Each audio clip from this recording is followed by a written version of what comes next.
Sheikh Dr. Rafa Halabi is a respected Druze leader from Mount Carmel in Israel. He is a passionate advocate for peace and international cooperation, has been honored with multiple prestigious awards and honorary doctorates for his contributions to cultural understanding and humanitarian efforts. In 2013, he was recognized by the Waldenberg International College for his significant contribution to human history.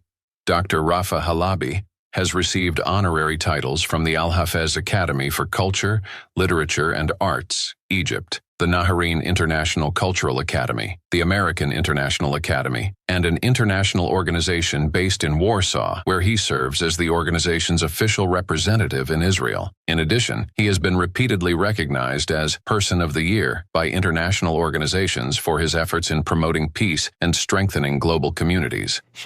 Greetings. Once again, we are meeting with the respected women from the Alatra organization who are doing incredible work and continue to raise important issues publicly in a very humane way. They truly care about humanity. They care about our planet so that the world in which we live will not be destroyed. And that's a wonderful thing. I welcome you to my humble home in Daliat al-Carmel, the home of Dr. Rafa Halabi, and of course, Daliat al-Carmel in Israel. We are proud to be Druze and to live in the state of Israel, where we do a lot to protect the land of Israel, since we live here in freedom, equality, and brotherhood. We live in wonderful conditions with our brothers, the people of Israel, and we will continue to live together forever. However, there are people and organizations in the world, as well as serious problems, such as those we uncovered and what was shown here on the screen, the situation in Siberia, almost a month ago. So, we talked about the situation, and we talked about solutions. We talked about everything that needs to be done together, all of us together. A problem of such an international scale cannot be solved alone. Therefore, today, we are facing a different problem, one that is likely soaked in blood, because all that runs through the minds of some people is solely a desire to cause harm to human beings, to mortals, to cause harm, not in the way that a criminal or murderer might harm someone.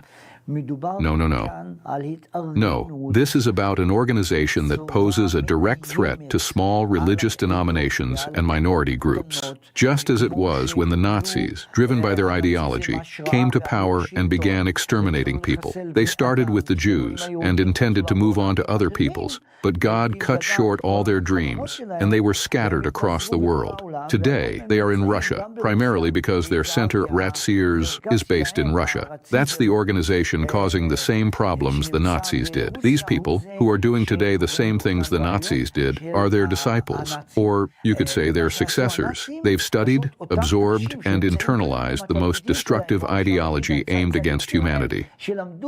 Its goal is to make other people cease to exist in our world. They persecute small religious groups for their faith, persecute people for their religion, for the positive things they believe in, under the pretext that all of this somehow bothers them. What's bothering them? Do they really bother them? It bothers them that there are people who simply want to live. Do people who want to live, people who want to develop and create other conditions, bother them? They have their world, their own world. But it still bothers these pro-Nazis who are mainly based in Russia.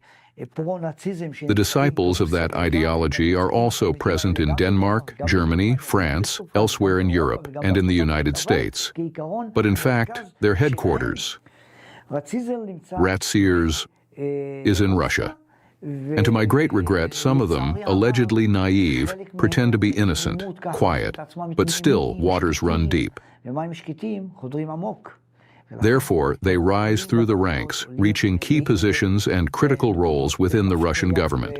There they succeed in carrying out their plans to support the elimination of people and the eradication of cults and religious groups for their religion, for their beliefs, anything that makes a small community unique, that bothers them. They don't want it. They want to eliminate, want to kill completely. Take Iraq, for example. Remember what happened to the Yazidis?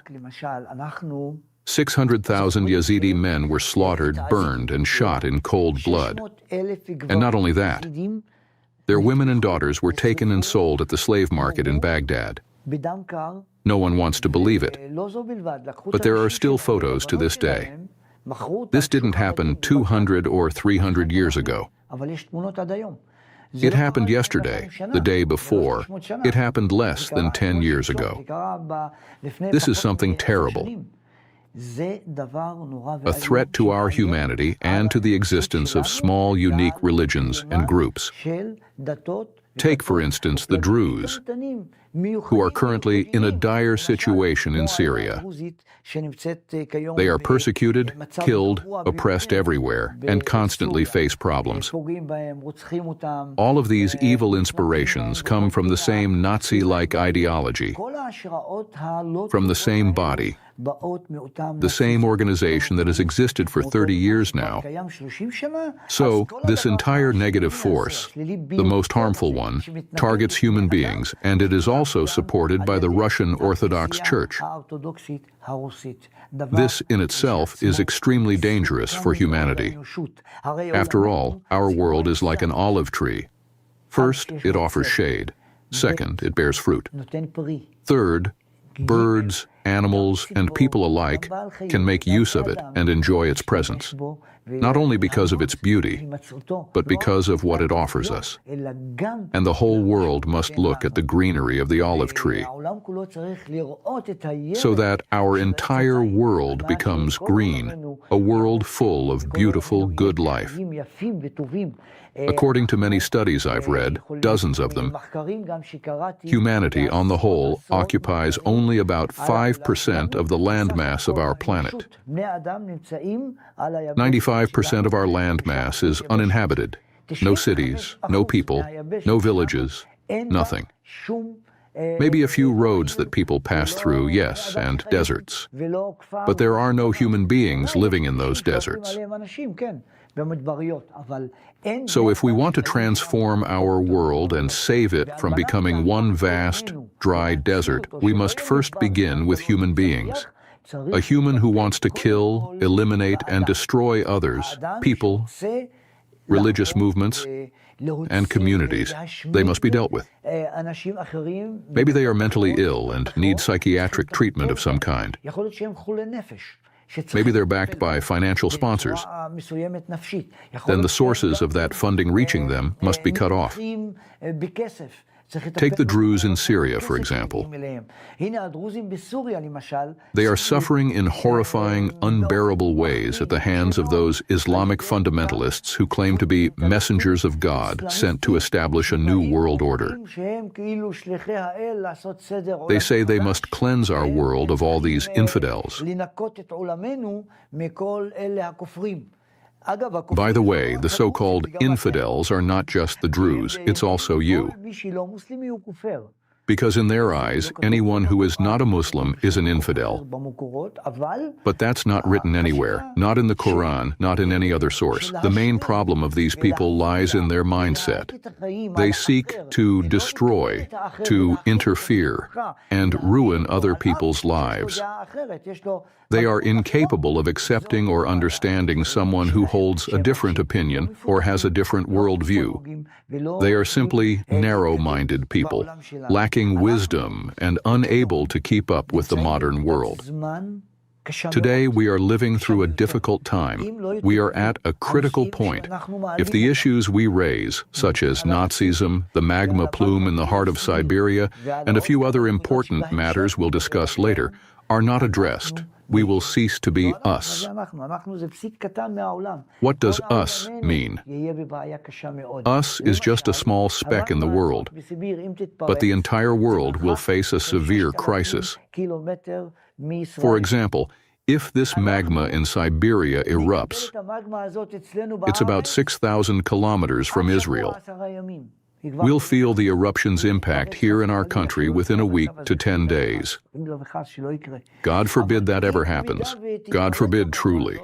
But if it does erupt, it'll reach us in Israel in 7 to 10 days. So we need a solution. What should we do? How should we act? Walter Kuenneth implanted the idea into Hitler about what to do with the Jews, and we all know the outcome of it. We must never go back there again. Never again. What happened on October 7th, for example, reminded us a bit of what was done to the people of Israel, to the Jews in Europe. And once again, we said it, we declared it, never again. We have to stay vigilant, stand watch, not alone, together.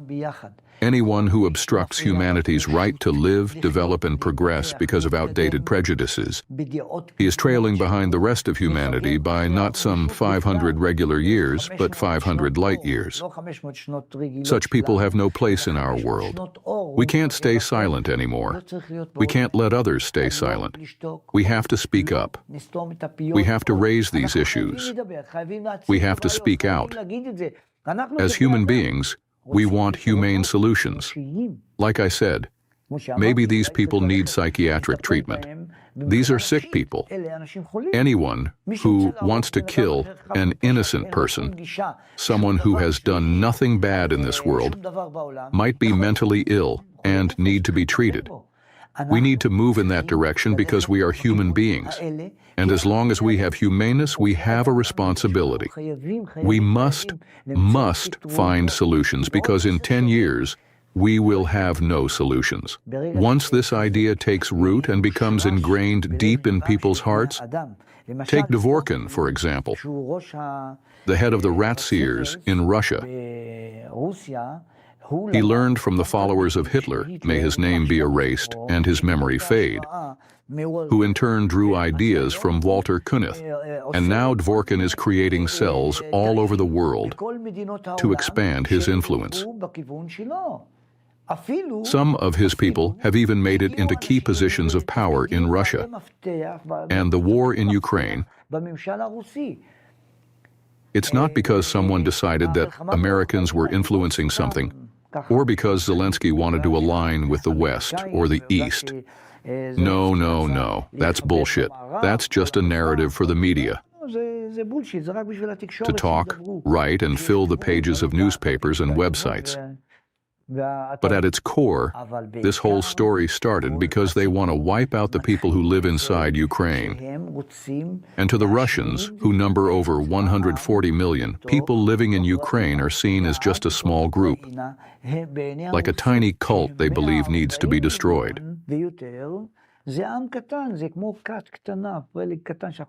By the way, they even carried out displacement of the population. Millions of Russians are being moved to live in the villages and settlements of Ukraine to prove that this land belongs to them and to try to take control of Ukraine. And people, we even saw it in the media. They just completely relocated everything, entire neighborhoods, entire cities to other places. And this has harmed the country, harmed Ukrainian society, harmed its progress, and affected so many things. It's true that Russia also suffered many casualties. Many soldiers were killed, and they lost a lot of resources. But the current situation continues to threaten an entire nation. Threatens with the destruction of an entire nation that might cease to exist. The same story is also playing out in Iraq against small communities and tribes.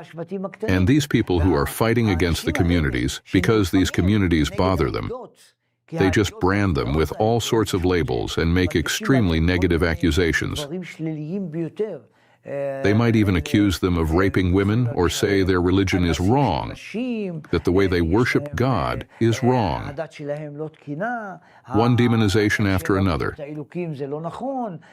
They can say they're thieves or create a completely negative picture around them so they'll have a case, an excuse to come and eliminate them. Eliminate them. That is, to kill from the youngest to the oldest, without distinguishing between women, children, men, everyone, all of them. And that's deeply tragic. We can see what happened in Africa, in Central Africa, the current crisis in Sudan, the factions fighting each other there. And all of this stems from the same ideas and concepts that came from Nazism. These ideas have spread and are being learned and now even taught in academia, all over the world, just so this mindset could spread even further and attract as many adherents as possible. And this is dangerous in itself, very dangerous for humanity. And we must stop these people and hold them accountable. Let's take our organization, Allatra, for example. Our members, our activists in Ukraine were arrested. By the way, Russia is the only country where Allatra has no representatives because they were simply imprisoned and no one knows where they are.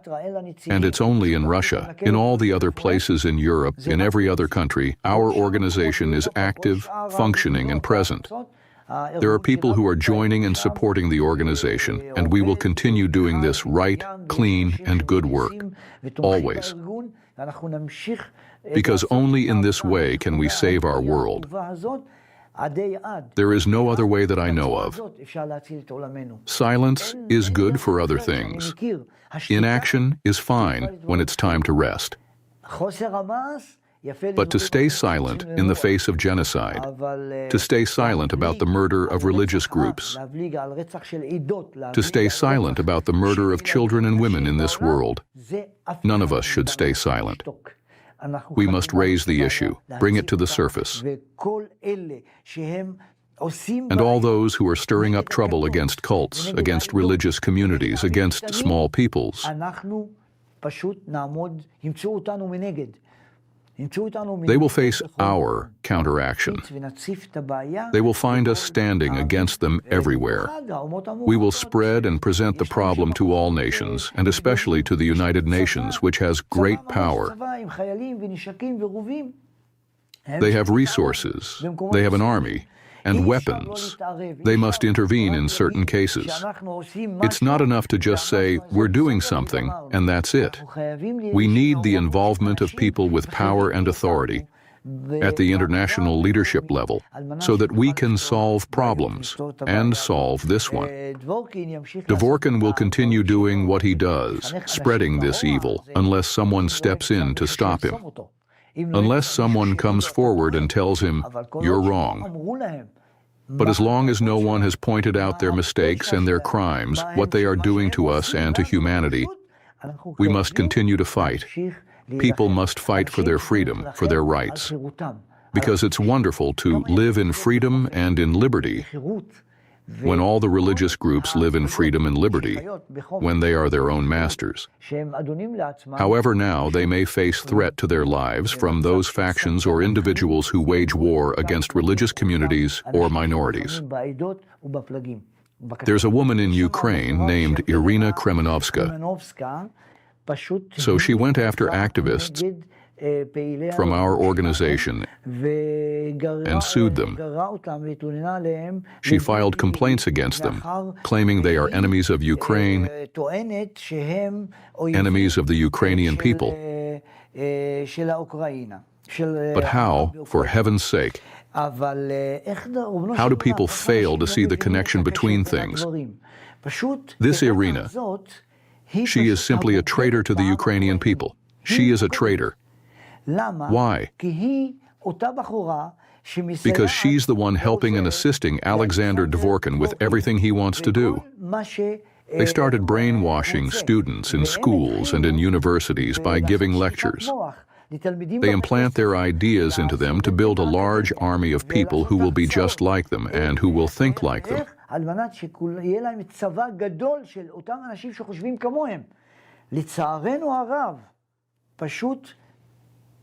Sadly, it all started with sadism, dog killing, and animal abuse. And all of this led them to a new kind of idea, killing human beings and causing harm to religious groups and other nations they can't control. And this whole thing has direct links to Dvorkin, who is directing them from Russia, guiding them to carry out these actions around the world against all cults, small nations, and small religious groups, so they can take over the entire world, because those people get in their way. If there's a small group like the Druze in Syria or in Israel or somewhere else, or a small nation like the people of Israel, they simply bother them. The last thing I want to say, I heard this yesterday from a young Sunni man from Syria. He said, "Stop the war against the Druze." Someone asked him, "Why do you say that?" He replied, "I can't explain it to you, where it comes from or why, but I feel it. Unless the war against the Druze stops, 20 million Sunni Syrians will be wiped out. What's the reason? The reason is spirit and soul. The reason is God, the one who protects the world and the universe. Each of us must see ourselves as a messenger of goodness, a messenger of light against the forces of darkness that surround us. We must be as active as possible in uprooting them. And if we can't eradicate all the Nazis, then at the very least we must minimize their power, their positions in the world, and reduce the force with which they can harm us, those who stand for the light. We all want good for this world. We all strive for progress, for a time to come that is truly, truly good. When peace reigns across the earth, when brotherhood, freedom, equality, and the joy of life are shared among us. We were not born to die. Up until our final breath, we must do everything in our power to save our world from those who wish to harm it, destroy it, and wipe it out. By the way, the people of Israel is a small people. What are 20 million people? That's almost nothing. What is it? It's like Tokyo in Japan. Tokyo is even bigger than our entire population. There are 20 million people just there, and even that's just part of Tokyo. It's bigger than the whole Jewish people worldwide. So this people bothers those who think differently, who don't understand us, who can't tolerate us, who can't grasp the strength and the spirit in the soul of this people, the Jewish people, the people of Israel. That's why we're constantly getting hit by all their actions. We're attacked from the right and the left, from behind. And they do it all under the guise of culture, with the backing of certain figures who put on a nice face, while deep down they harbor a great evil, a satanic force that wants to wipe out humanity. That's the problem. We sincerely hope that people all over the world will rise up against this, because its hand does not spare the head of a single person on this planet. They want to wipe out at least 2/3 of the world's population so they can be left alone at the top. And once they finish off 2/3, they'll turn on the final third too. It's always another round. Who's good, who's not good, even within that remaining third, which includes their own so-called allies who share this ideology. That's why we're in an extremely dangerous moment that requires urgent attention. We're calling for action. Again and again, I say it publicly. This is not something one nation or one leader can handle all alone. This requires the participation of all the nations of the world, all the world's leadership. We must educate new generations to embrace peace, understanding, love, and the pursuit of doing good. When I was in the Scouts, they used to teach us to do one good deed a day, like help an old person, a school kid, someone in need. At least one good deed. And today, I truly understand what that meant. How many good things can you actually do in a day, not just one? We were taught to start with one, but today, every step we take should be a good deed. Every interaction we have on the street could be a small act of kindness, whether it's feeding someone, helping them, supporting them in their pain or weakness. But those people I mentioned earlier with Ratzier's organization, That is a deeply destructive organization. Their actions are working against all of humanity. I truly hope that our strength will prevail. The power of light, the power of enlightened people, kind people, good-hearted souls who love life, who love the world and human beings in general. Let that power overcome these evil forces which must be driven out and cast away from our world. Thank you all very much.